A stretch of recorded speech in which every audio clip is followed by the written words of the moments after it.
छोटे लोग छोटी सोच। जानवर भी तुमसे ज्यादा वफादार होता है, तुम सिर्फ कुत्ते हो। साले घर जमाई। पति नहीं, मेरी पापों की सजा है आप। कुछ पैसे चाहिए तो बता देना, तुम्हारी गरीबी देखी नहीं जाती।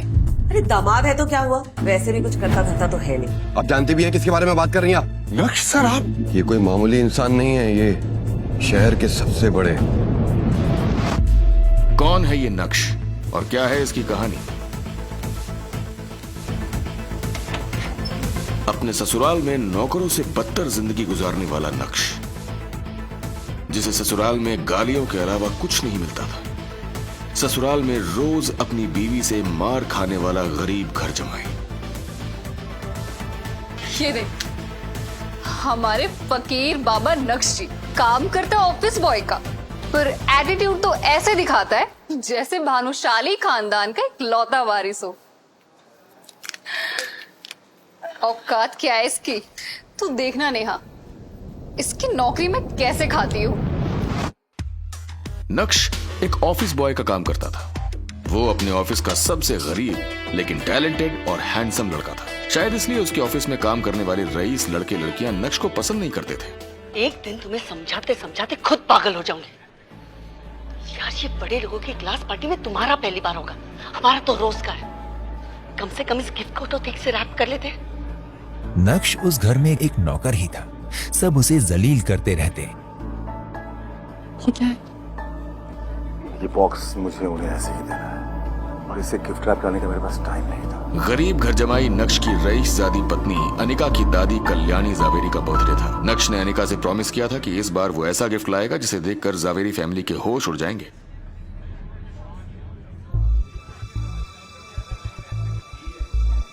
नक्श, इस बॉक्स को भी खोलने की कोई जरूरत नहीं हो। मौके का फायदा उठाना, और जब सभी लोग दादी को गिफ्ट देने लगे तो तुम चुपके से अपना गिफ्ट बाकी लोगों के गिफ्ट के साथ रख देना। मुझे इस बार कोई ड्रामा नहीं चाहिए। पार्टी शुरू हो गई थी और स्टेज पर सभी लोग एक एक करके कल्याणी को गिफ्ट दे रहे थे। ऐसी पार्टीज में अक्सर ऐसा होता है कि सारी रिच फैमिलीज की नजर एक दूसरे के गिफ्ट्स पर होती है।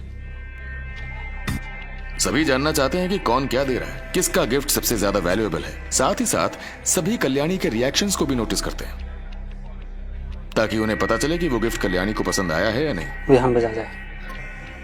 विहान आया है, उसे जल्दी से अंदर इनवाइट करो।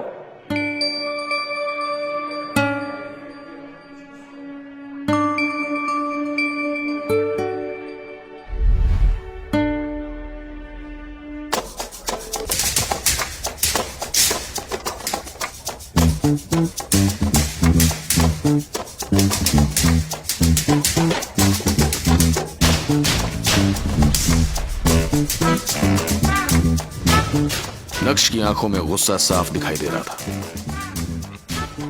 वहीं दूसरी तरफ विहान अनिका के साथ अपनी नजदीकियां बढ़ाना चाह रहा था। विहान के हाथ में कल्याणी को देने के लिए एक खूबसूरत सा गिफ्ट बॉक्स भी था। कॉन्फिडेंस के साथ विहान कल्याणी के पास गया और हल्का सा झुकते हुए बोला, हैप्पी बर्थडे दादी।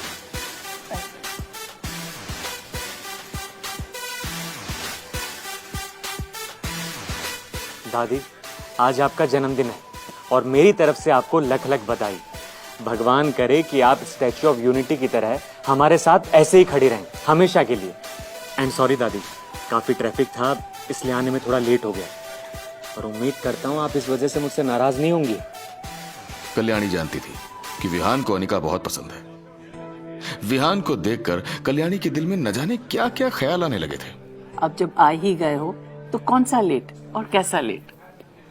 वैसे भी तुम अपने काम के सिलसिले में बहुत बिजी रहते हो, तुम कंसिडरेट भी हो। स्पेशली यहाँ आए मुझे बहुत अच्छा लगा।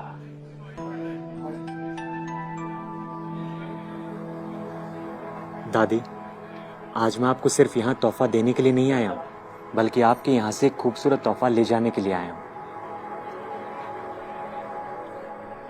मैं आपसे कुछ पूछना चाहता हूँ। दादी, मैं अनिका से शादी करना चाहता हूँ।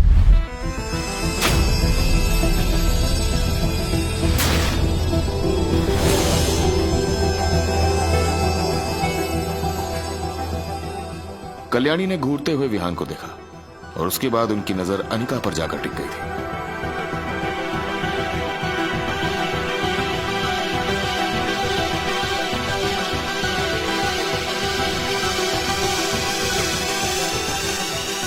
वैसे ही जावेरी खानदान के बाकी लोग नक्श को चुभती हुई नजरों से देखने लगे। भले ही अनिका की शादी नक्श से हो गई थी, लेकिन जावेरी खानदान में नक्श की औकात ऑलमोस्ट जीरो थी।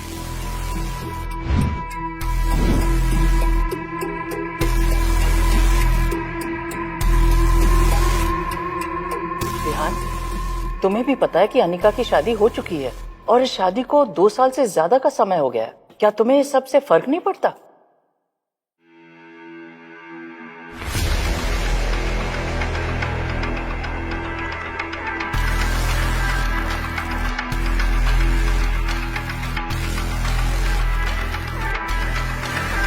नहीं दादी, मुझे किसी चीज से कोई फर्क नहीं पड़ता।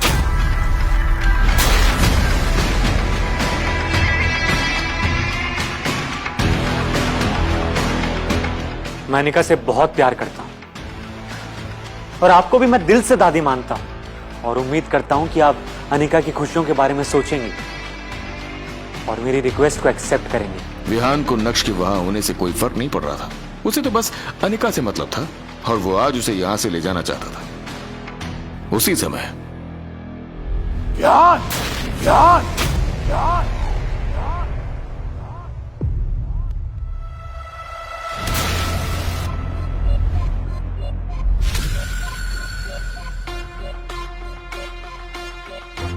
मुझे ये तो पता था कि तुम बहुत घटिया हो,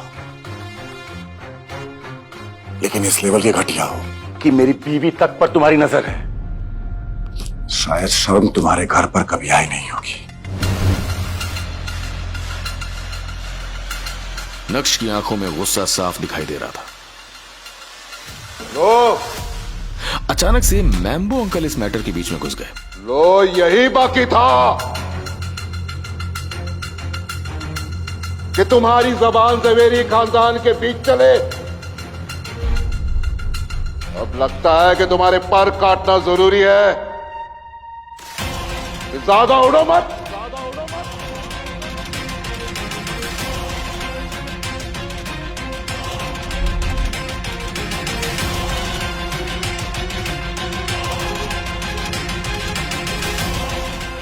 इससे कोई फर्क नहीं पड़ता कि मैं कितना ही यूजलेस क्यों ना हो, लेकिन आपसे बेटर हूं मैं।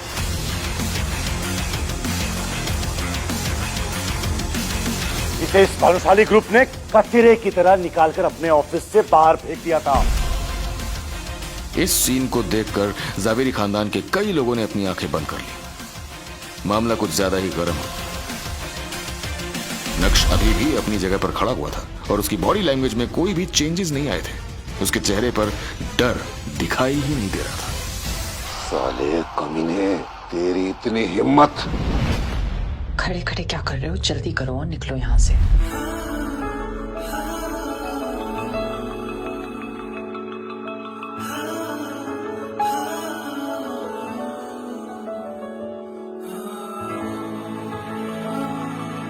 क्या नक्श की पत्नी अनिका नक्श को तलाक देकर विहान बजाज से शादी करना चाहती है?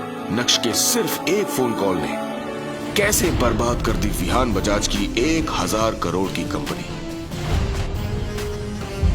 कौन है ये नक्श और क्या है इसकी कहानी? इन सभी सवालों का जवाब पाने के लिए बस अपनी स्क्रीन पर नीले बटन को क्लिक करें, फिर प्ले स्टोर खोलने के बाद पॉकेट FM ऐप इंस्टॉल करें और फिर अपने मोबाइल नंबर से रजिस्टर करें। अब आप पॉकेट FM की ढेरों मजेदार कहानियां सुन सकते हो। सुनने के लिए तुरंत डाउनलोड करें पॉकेट FM और सुने ये दिलचस्प कहानी इंस्टा एम्पायर।